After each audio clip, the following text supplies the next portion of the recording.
el inicio del proyecto fue ya tomando cuerpo en el 2009. Yo siempre lo llevaba ya adelantado desde siempre, porque me han interesado todos estos temas siempre. Pero ya en 2009 fue un poco el empezar a reunir gente alrededor nuestro para poder consolidar esa red necesaria de amigos que nos soportaran, que nos apoyaran y que nos empujaran para poder realizar una serie de congresos y luego esos congresos, todo ese contenido que se ha vertido en los congresos, pero además mucha más información que hay, que no, de gente que no ha podido venir, evidentemente, a esos congresos, juntarlo en una serie de publicaciones, que es la que estamos preparando, y usar entonces ese material para divulgar, que es la verdadera etapa, la etapa más importante que tenemos que cubrir es la que viene ahora. Una vez que hemos recopilado esa información, le estamos dando forma, lo que pasa que cada vez que avanzamos un poquito más se nos complica la cosa porque salen muchísimas más cosas a la luz y siempre queremos incardinar un poco todo, ¿no? De tal manera que en este momento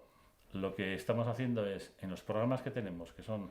Atlantear, los 45.000 años de civilización vasca, el de Euskera, que es no solo el estudio de la traza del euskera o del vasco antiguo en toda Europa occidental, sino también cuando ha tenido una escisión del lenguaje protohumano, ya que los lingüistas opinan que está en el origen propio del lenguaje humano, ¿no? Entonces, llegar a saber cuándo ha habido esa escisión del tronco común sería maravilloso. Entonces, estamos también en ese camino de no solo consolidar todo el estudio de toponimia que hay en toda Europa occidental, desde Alemania y Austria hasta Lisboa y desde el sur de Escandinavia y Islas Británicas hasta Cerdeña y Gibraltar, no solo esa zona, sino que sabiendo cómo ha sido la historia cronológicamente, por la genética, por la lingüística, por la arqueología, recorrer el camino a la inversa y ver dónde se ha iniciado esa lengua. Si estaba ya aquí, si la hemos traído, cuándo se ha separado. Entonces es muy apasionante. Y el tercer programa que tenemos en marcha es Oreña Urquía en Kanata, que es utilizando la base, la excusa, por así decir, de la relación que se admite en todos los ámbitos académicos de los vascos con las primeras naciones de América del Norte y del Este desde hace 500 años, bueno, aprovechar y ir más atrás, e ir hasta hace 24.000 años, que es cuando parece ser, todas las evidencias indican en esa dirección, que hubo un flujo humano desde el Golfo de Vizcaya, siguiendo el borde de hielo, hasta la zona de Virginia. Luego esa población, este presente de hielo, esta especie de puente de hielo, estuvo así fluctuando durante casi 5.000 años, con lo cual ha habido un aporte de población importante. En la actualidad, el trabajo que estamos realizando en Canadá, estamos haciéndolo con 7 universidades anglosajonas, de Reino Unido, de Canadá y de Estados Unidos, y los resultados que tenemos ya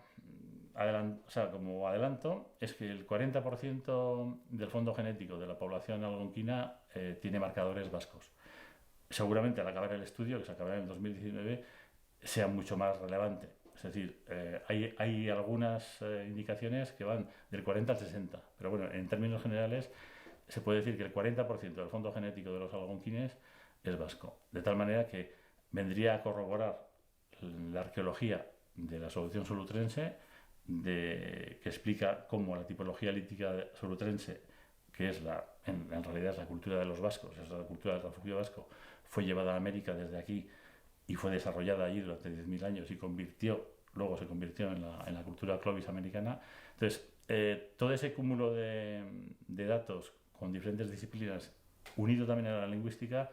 nos va a aportar en el futuro unas sorpresas preciosas para nosotros, ¿no? para nuestra identidad y para el soporte que requiere nuestro pueblo, nuestra cultura, para hacerse más fuerte ante los embates que tiene un poco, siempre ha tenido, ya lo estamos viendo siempre, lo conocemos durante generaciones, pues será una forma de soportar mejor toda esa presión de alrededor. Entonces, el camino recorrido es muy bonito, pero el camino que nos queda por recorrer es aún mucho más interesante.